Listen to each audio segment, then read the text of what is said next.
Bilang tugon sa agarang pangangailangan ng komunidad, matagumpay na tumulong ang mga miyembro ng Revitalized Police sa Barangay Macabugos sa ligtas na pagtawid ng mga na-stranded na guro, estudyante at residente sa spillway ng Barangay Bunsod ng biglaang pagtaas ng tubig dulot ng malakas na ulan.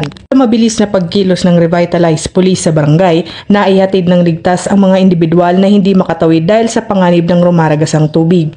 Kaakibat ng kanilang serbisyong makatao at malasakit sa kapwa, tiniyak ng mga pulis na ligtas at maayos ang bawat pagtawid habang pinapaalalahanan ang mga residente sa kahalagahan ng pag-iingat sa panahon ng masamang panahon.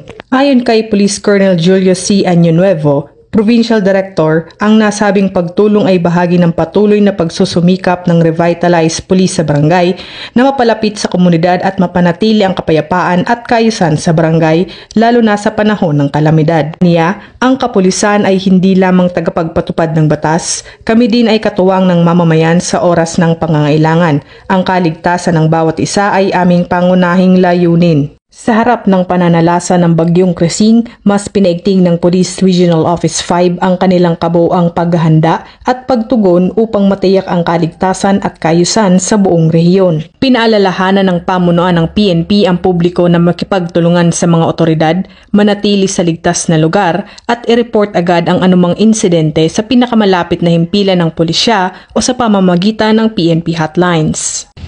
Mula dito sa Legazpi City, Albay, ako ang inyong PNN correspondent, Patrolwoman Banasa Sol, alagad ng batas, tagataguyod ng Batitang Police.